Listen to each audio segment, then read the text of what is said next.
Mr. G here. We're going to be making another video. I've been unable to make some videos for a few days because I was marking tests and really busy doing that, but it's fine. We're going to be doing another video now. Now we're going to be doing or answering the question paper the learners wrote in the Northern Cape this year in 2023.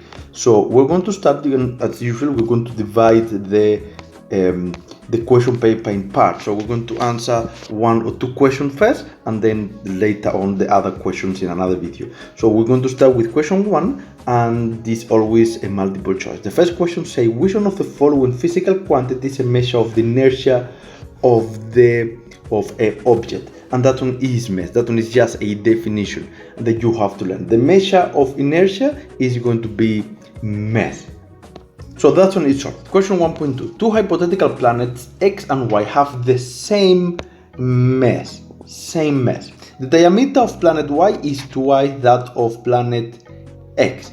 If acceleration due to gravity on planet X is g, then the acceleration due to gravity on the surface of planet Y would be, and they give you 4 different options.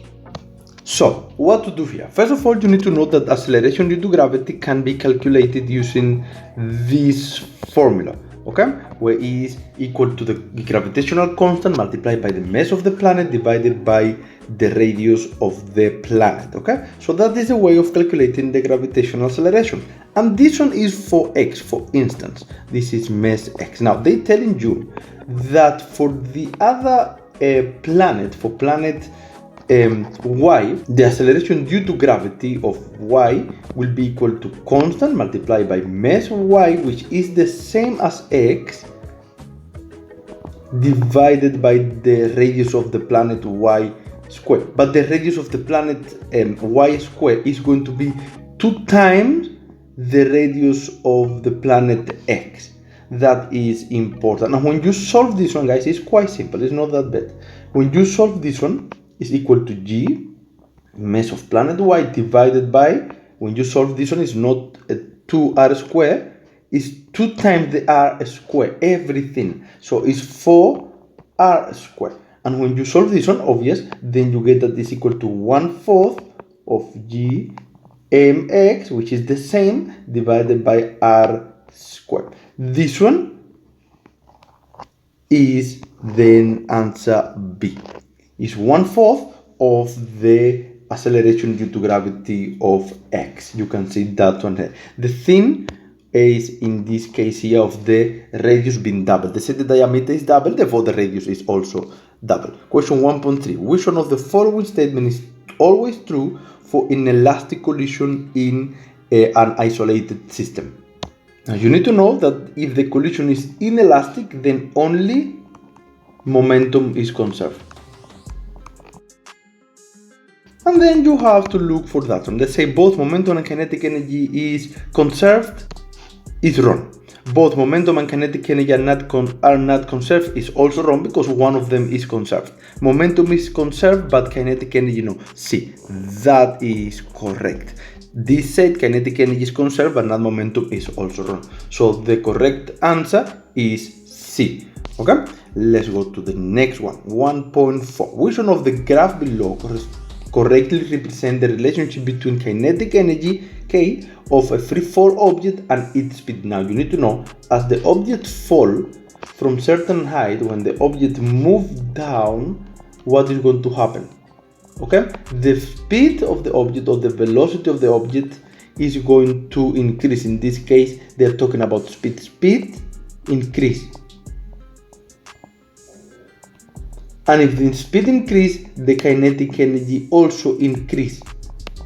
Because remember, kinetic energy, in this case they use the symbol K, is equal to half mass speed squared. So if the speed increase, so does kinetic energy. So in this case, the correct answer would be either A or D, because both of them increases as velocity increases or speed. You can see that, but it's not just like that, because you can see that kinetic energy is directly proportional to speed, but to the square of the speed.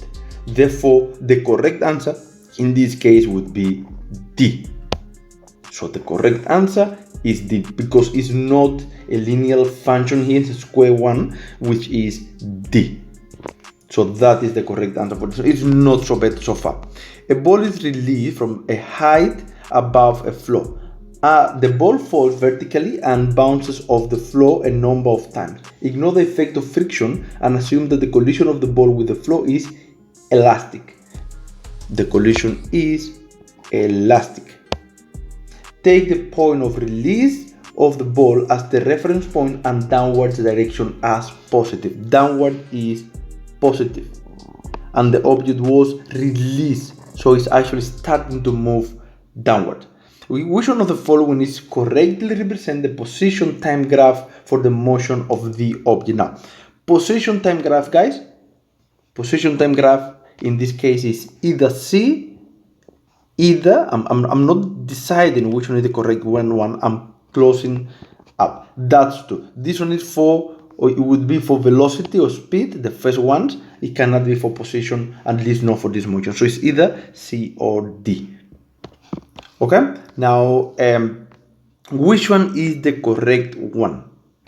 Well, let's look at this one. It could be a little bit confusing. If you go to the first one, to C here, remember the object is being dropped, and therefore if the object dropped, the shape of the graph should not be like that, but should be in the other direction. This is the shape of the graph when the object is being dropped. I make a video on graphs. You can really go and watch. It may help you a lot. So obvious. Then the answer is D. This shape here, the first shape, I'm talking about the beginning shape. This side here, from starting to that point, is when the object is being thrown upward. So this one would be correct if it's an object that is being thrown upward and start bouncing from the ground or certain height. It doesn't really matter. So this will be the case of an object that is being thrown up. But this one here is the case of an object that is being dropped. It's dropped from certain point, which in this case is the reference point. Is going to be moving all the way to the floor, and it bounces again. Here again is at the maximum height from when it was dropped. Is going all the way to the ground, and so on. This is the bouncing, and this one that is at the same level means that the collision is elastic. So the correct answer is D here. Is not that bad. Okay, let's go to question 1.6. Now we're starting with the chemistry part in this control test. They say the group of atoms that determine the physical and chemical properties of ketones. So a group of atoms that determine the physical and chemical properties. We're talking about functional group.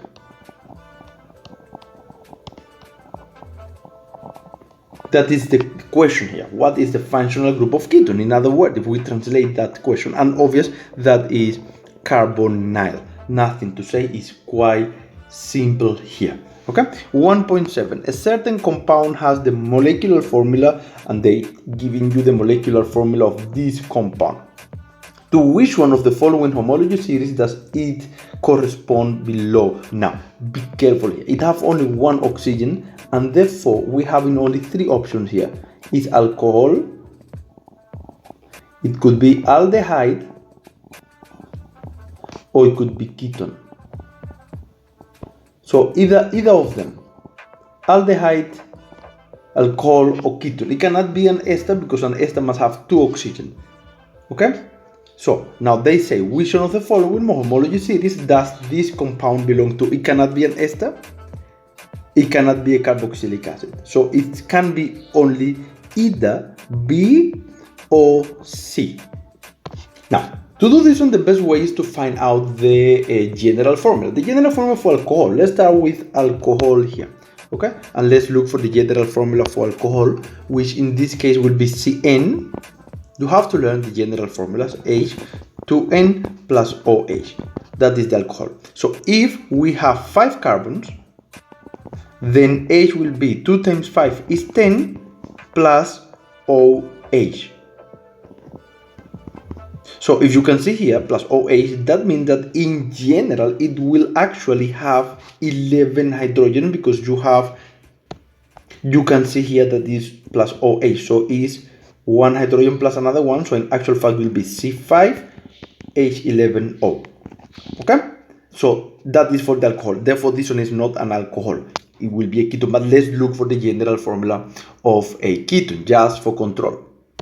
So the ketone, the general formula for ketone will be CnH2nO.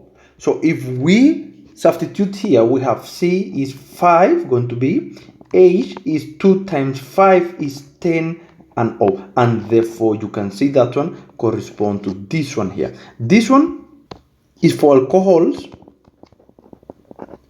that is the general formula for alcohol. This one here is for ketones.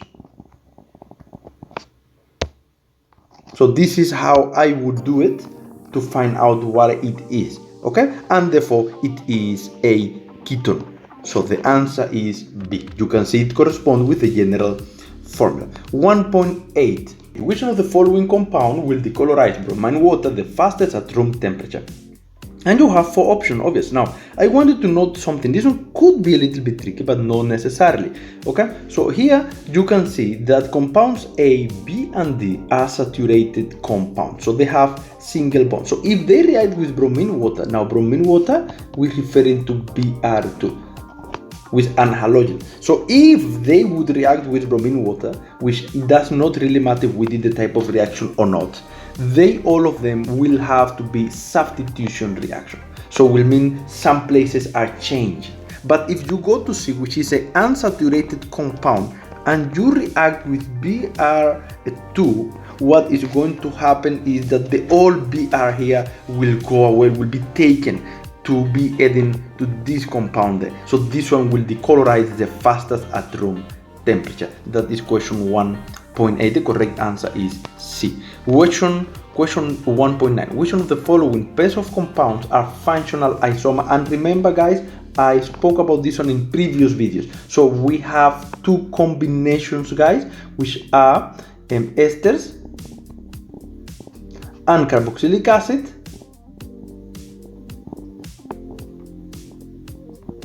and the other one is ketones and aldehyde. So those are the combinations. So if we go here, methanol and ethanol, and methanol is not working because this one is alcohol, this one is aldehyde. Butane and 2-methylpropane, no good.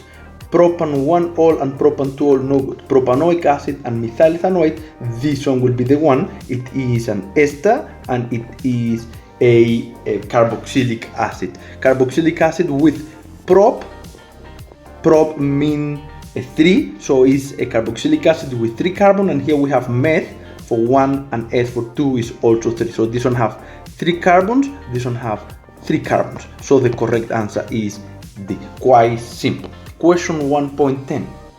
1.10. Which one of the following compound have hydrogen bonds between molecules? And then also I make a video for that one. We have pentanal, pentan 2-on, no. These two will have dipole,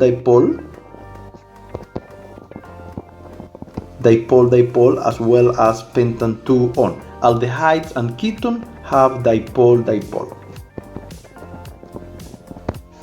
Pentanoic acid, methylbutanoate. This one is an ester and also have dipole. So the one is going to be pentanoic acid. This is a carboxylic acid. That one will have, in actual fact, 2 sides for hydrogen bond, and this one is the end of question 1. We're going to be doing question 2, and now question 2 is going to be the last one of this video. We're going to be dividing the video probably in 3 videos. I don't want to make it long, and obviously there will be long questions now. So we're going to answer this question and then we're going to stop here. They say in the question, a light and elastic string connect the 2 wooden blocks of masses 1,5 kilograms and 2 kilograms respectively, and you have the 2 wooden blocks. If a force of 8,25 Newton is applied on the 2 kilogram block as shown below, the blocks move towards the right at constant velocity.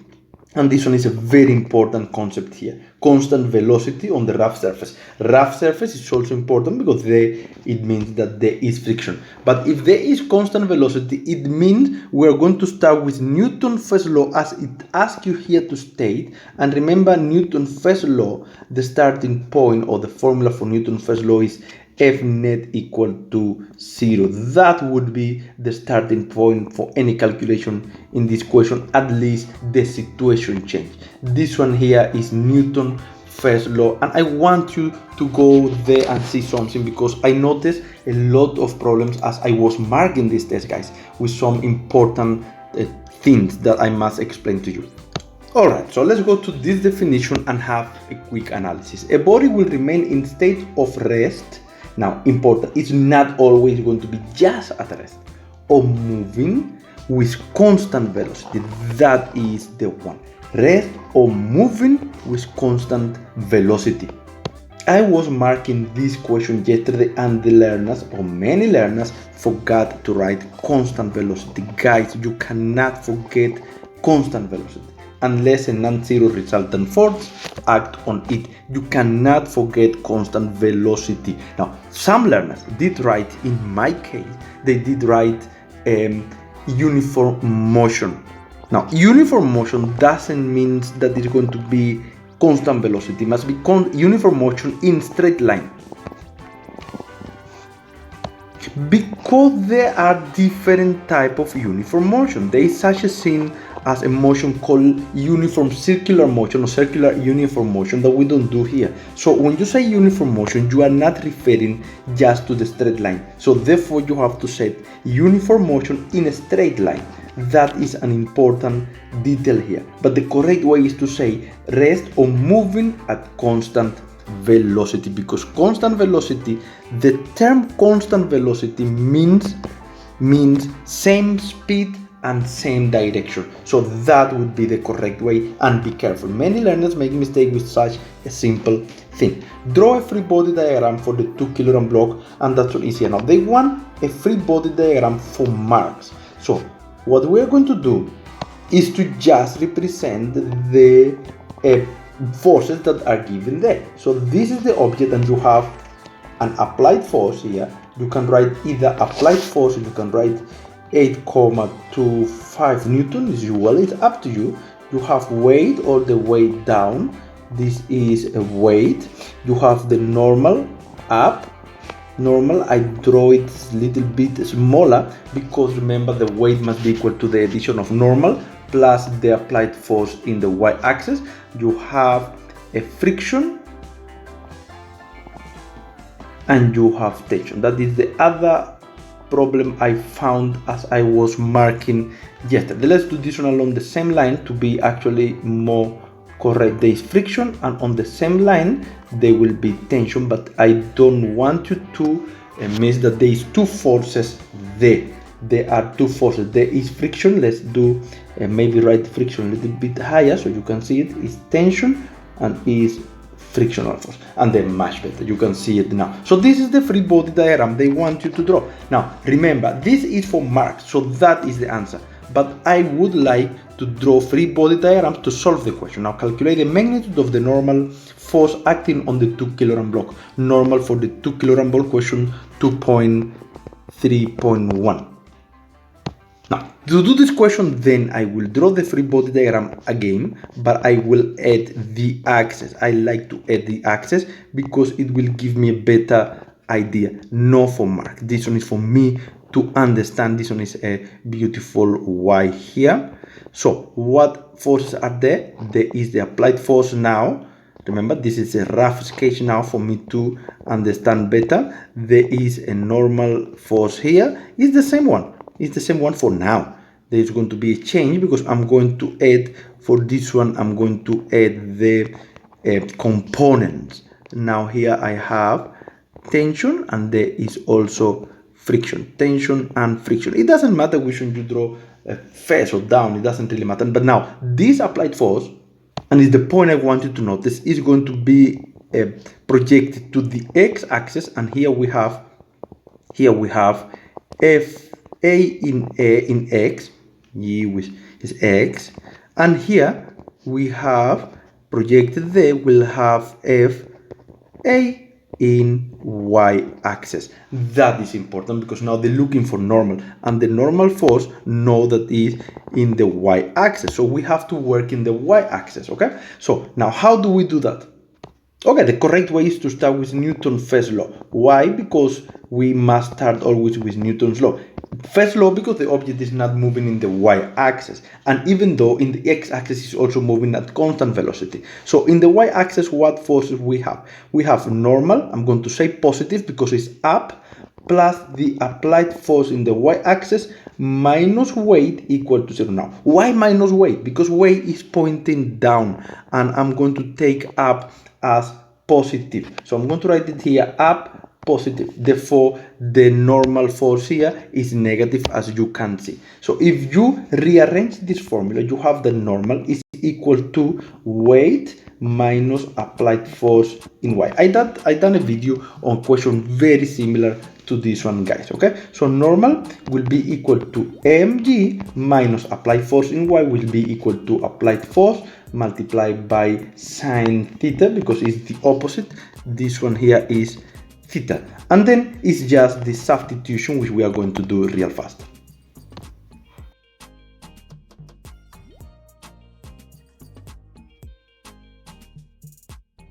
And the answer is going to be 16,78 if you round off to 2 decimal places after the comma, Newton. This is the correct answer for this question. It's not that bad. We've done a video before. This one is not the first time. Now, the next question say calculate the coefficient of kinetic friction between the blocks and the rough surface. It's the same because it's the same material. They don't say it, but we assuming it's the same material. I don't think they say it here anywhere. The wooden block, both of them are wooden block, and the surface, so it will be the same coefficient of friction. Now, to do this question we need some space, so we're going to move down to get some space. Now, for this one, we're going to do this as usual we do with this work. We're going to divide the work in two parts, for the 2 kg and for the 1,5 kg. For the 2 kg, we already did the free body diagram, so we are not going to repeat it, obvious. But now for the 1,5, we are going to do the free body diagram with the axis. I always like to do this one, guys. This one is X and this one is Y. What forces are acting for the 1,5 kg? There is tension to the right. Remember, it was pulled by the first object. This one is tension. It was the frictional force to the back. Frictional force. It is weight down, and it is the normal up. Okay, so this is what we have. Now, we are looking for the kinetic coefficient of friction. Now, the frictional force for either of them is equal to the kinetic coefficient of friction multiplied by normal. So we are looking for the kinetic coefficient of friction, and in other words, we need the frictional force. The frictional force is in the x-axis, so we are going to be working in x-axis of both of them. So, for instance, let's start with the 2 kg because we already have some data there. So let's say in x-axis, and let's start with Newton's first law because the object is moving at constant velocity.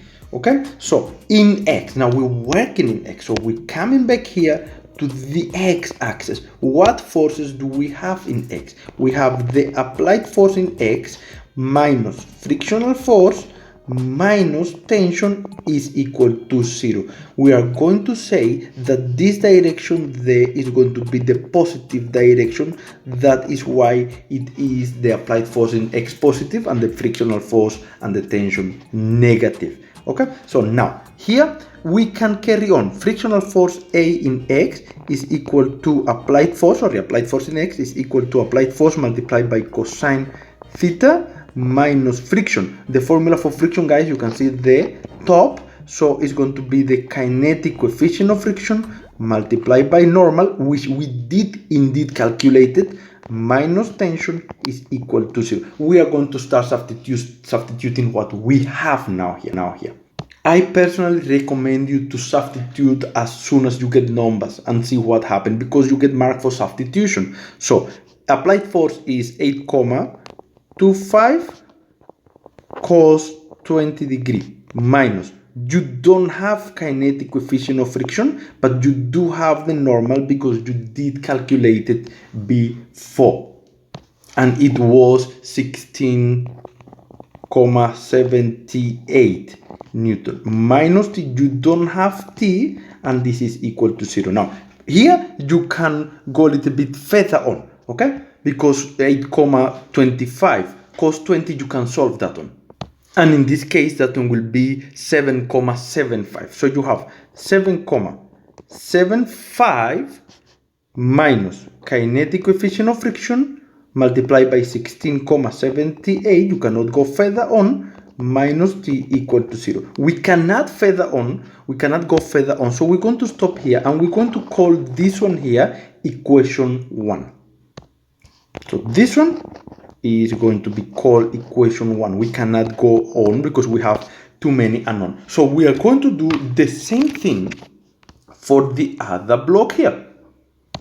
Now for this one, same story. In x-axis, right? In x-axis, F net is equal to 0 because it's also moving at constant velocity. They're moving together, guys. So what do we have in the x-axis? Let's go here. We have only those two forces. We have tension minus friction equal to 0. If we rearrange this one, which is quite simple, you have the tension is equal to friction. And friction is the same formula, just with other numbers, because we don't have the normal here, right? So we're going to go on. Tension is equal to kinetic coefficient of friction multiplied by normal. Note the following. This one is for this block here, not for the 2 kilograms. So the normal is a new normal. You do have to calculate here, all right? But this normal here, we don't have it. We have to go to the y-axis. In y-axis, it's quite simple, this one. It's quite simple. In y-axis, in this y-axis, we are here, okay? But you can see here that the normal in the y-axis, if you apply it, F net is equal to 0. Again, in y-axis, you have that normal minus weight is equal to 0. Normal is equal to weight, and therefore normal is equal to mg. You can calculate it, you can substitute it because it's quite simple. I said before, I like to substitute every number, but you can do because it's quite simple, guys. So T here will be equal to kinetic coefficient of friction multiplied by mass multiplied by g. What mass are we talking about? We're talking about the 1.5 kg. So we can calculate this tension. Now we can substitute. We cannot calculate, but we can substitute. Kinetic coefficient of friction multiplied by mass, which is 1,5 multiplied by 9,8. And this one is going to be equal to kinetic coefficient of friction multiplied by 14,7. Guys, and here we are done. Now we have two unknown. This is equation 2, but you can see that you can actually substitute there. So that's all we are going to do now. And the question is almost done. We have 7,75 minus kinetic coefficient of friction multiplied by 16,78 minus t, but we are going to substitute the value here down, which is kinetic coefficient of friction multiplied by 14,7, and all that is going to be equal to 0. The rest is to this one. This one is common factors, as you can see it there. So when you solve this one, you get 7,75 minus 31,48 is minus, you add, okay, and you keep the sign equal to 0. This one is the kinetic coefficient. Sorry, I'm forgetting that one. Kinetic coefficient equal to 0, and then when you solve this one now, you get that kinetic coefficient of friction will be equal to minus 7,75 divided by minus 31,48, and the answer we get here is 0,25 if we round off to 2 decimal places after the comma. This one is the final answer for the question. It's not that bad. It is a good question. We didn't do a question that is exactly like this one. We previously calculated acceleration of tension, but now they ask you for the kinetic coefficient of friction. I like it. It's a different one, tiny different. But this is all for now, guys. This is going to be the end of this video. we answer questions 1 and 2, and the next time we're going to be answering question 3, as you can see here, is a vertical projectile motion of 2 objects being drawn from different height. Is also a little bit tricky, so next time we're going to answer questions 3 and 4, and then we're going to leave the chemistry for another video. We're going to make 3 videos on the question paper. But I hope it helped, guys. Thank you for watching. Thumb up, subscribe for the channel. I'll see you next time. Mr. G here.